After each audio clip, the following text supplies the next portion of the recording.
በካቶሊክ ቤተክርስቲያን አስተምህሮ በአብይ ጾም ቀናት ልዩ ልዩ መንፈሳዊ ክዋኔዎች ይስተናገዳሉ።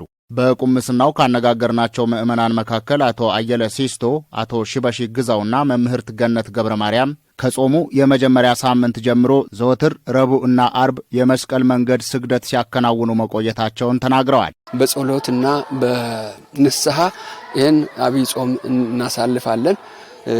በተለይ በዚህ ጾሙ ውስጥ አርብና ሮብ የሱን የመከራ ጉዞ በማሰብ የመስቀል መንገድ ብለን የምናመልክበት በቤተ ክርስቲያን ደረጃ የምናመልክበት ስርዓት አለ። እሱን ያመለክን ያለፍንበት ሂደት ነው ያለው። ጾም ስንጾም በቤተክርስቲያን ናችን ስርዓት መሰረት 40 ቀን የኢየሱስ ክርስቶስ የጾመውን ጾም ነው የምንጾመው። ሲቀጥል ደግሞ በዚህኛው ጾም ወቅት ውስጥ እኛ ያስተላለፍን ወይም እኛ የምናሳልፈው የጾም ወቅት ያለንን ቢያንስ በጾም ምክንያት ማንጠቀማቸው ነገር በማሰባሰብ ምስኪኖችን በምን መንገድ መጠየቅ እንዳለብንና በምን አይነት መንገድ መርዳት እንዳለብን በማሰላሰል ለዚህ ባለ አስፈላጊ ናቸው የሚሉት ነገሮች እያዘጋጀን እና የተወሰኑ ነገሮች አዘጋጅተን በዝግጅት ውስጥ ነው ያለነው። የአብይ ጾም ያሳለፍነው እንግዲህ ጾም በጸሎት ከስጋና ከስጋ ተዋጽኦ ብቻ ሳይሆን በአፋችን ከሚወጣው በአይናችን ከምናየው የተቻለንን ያህል በጆሮአችን ከምንሰማው ሁሉ በመጾም እስካሁን ሰዓት ደርሰናል። በዛ ላይ ደግሞ የተቸገሩትን በማየት የተቸገሩት ወገኖቻችንን በመጎብኘት በተቻለ መጠን ጥሩ ነገር በመስራት ያን አብይ ጾምን አሳልፈን ለዛሬው ቀን ደርሰናል። በጾሙ የመጨረሻ ሳምንት የሕማማት ቀናትም የየራሳቸው ትርጓሜ እንዳላቸው የተናገሩት ምዕመናኑ ጾም፣ ጸሎትና ስግደት ዋና ዋናዎቹ መሆናቸውን ገልጸዋል።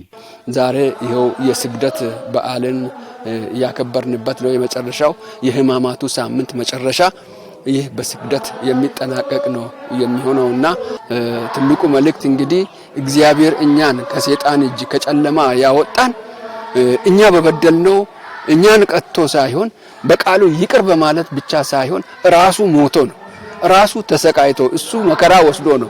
ከዚህ ውስጥ እኛ መማር ያለብን ይቅርታን፣ ምህረትን፣ አንድነትን፣ ህብረትን መማር ይገባናል የሚል መልእክት አለኝ። ኢየሱስ ክርስቶስ አምላክ ሆኖ ሳለ በጸሎተ ሐሙስ ራሱን ዝቅ አድርጎ የሐዋርያቶችን እግር አጥቦ ትህትናን አስተምሮናል። እኛ ስለዚህ ከዚህ መማር የምንችለው ምንድነው? ከፍ ለማለት ትሁት መሆን እንዳለብን፣ ከፍ ለማለት ዝቅ ማለት እንዳለብን፣ ከፍ ለማለት የበታቾችን ማየት እንዳለብንና ከፍታችን የሚሆነው ከበታቾች ጋር ወይም ታችኞችን ስናግዝ ከጎናቸው ስንሆን ነው። ስለዚህ በአጠቃላይ ኢየሱስ ክርስቶስ እኛን በጸሎተ ሐሙስ ያስታውሰን ወዳጁ አድርጎናል፣ አጥቦናል። ከቆሻሻ ከወደቅንበት አንስቶ ከጎን አድርጎ ወዳጁ አድርጓል፣ ራሱን ዝቅ በማድረግ ማለት። ስለዚህ እኛም በዚሁ ልክ ምሳሌ በመሆን የሱን ተምሳሌ በመከተል እንደሱ እሱ እንዳደረገ እኛም ትሁቱንን ትህትናን ማስተማር መቻል አለብን ማለት ነው። ጸብ የሚያመጣውን ነገር በማስወገድ ሰላምን፣ ፍቅርን፣ ትህትናን ይህንን በመስበክ ወይንም ራሳችንም አርአያ ሆነን በማሳየት ለሌሎች ማስተማር ያስፈልገናል። ዕለተ አርብ ደግሞ ኢየሱስ ክርስቶስ ምንም ኃጢአት ሳይኖርበት በመስቀል ላይ ተሰቅሎ የሞተበትን ዕለት በተለያዩ ሃይማኖታዊ ስነ ስርዓቶች አክብረው መዋላቸውን የገለጹት የቁምስናው ቆሞስ አባ ሉቃስ ወልደ ሚካኤል ናቸው። ሰዎች ከኃጢአታችን ነፃ እንድንወጣ ከኃጢአት ባርነት እኛን ነፃ ለማድረግ ነፃ የሚያደርገውም ደግሞ ዝም ብሎ ጦርን በማሰለፍ ሳይሆን ደሙን በማፍሰስ የኛን ጉዳይ ጌታችን ኢየሱስ ክርስቶስ የኛን ጉዳይ ቅድሚያ በመስጠት ነው። ክብሩን ሁሉ ትቶ ነው ወደዚህ ምድር የወረደውና እኛን ከፍ ለማድረግ ዝቅ ያለበት እኛን ለማዳን ራሱ የሞተበት በሞት ላይ ዝቅ ድል ያደረገበት ሁኔታ ነውና ቀኑ የጌታ መከራና ስቃይ የሚዘክርበት ዕለት መሆኑን የገለጹት አባ ሉቃስ ምዕመናንም ከበደልና ከክፉ ሥራ በመራቅ ሊከውኑት ይገባል ብለዋል። የስቅለት ዕለት በሚከበርበት በዚህ ወቅት በተለያዩ የዓለም ሀገራት የሚገኙ ወገኖች በጦርነትና ሰው ሰራሽ በሆኑ ችግሮች እየተፈተኑ ነው ያሉት ካህኑ ከዚህ ሰቆቃ ለመላቀቅ ተግተን መጸለይና ለሰላም መዘጋጀት አለብን በማለት አሳስበዋል።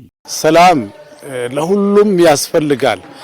ለእግዚአብሔር ፍጡራን፣ ለሰማይም ለምድርም ለሰውም ለእንስሳትም ለተራራውም ለሸለቆም ለወንዙም ለጅረቱም ሁሉም ሰላም ያስፈልጋልና ሰላም ከሌለ ምንም ነገር የለም። ሰላም ካለ ደግሞ ሁሉም ነገር ይኖራልና ዛሬ በዓለማችን ላይ የሚታየው መሽቀዳደም፣ የስልጣን ጥማት፣ የሀብት ጥማት የሰውን ሕይወት እያጠፋ ነው፣ የሰውን ደም እያፈሰሰ ነውና የኛ ክርስቲያኖች የእግዚአብሔር ፍጡራን ሁሉ ከዚህ ከራስ ወዳድነት ሁሉ መውጣት ይኖርበታል ብለን እናስባለን።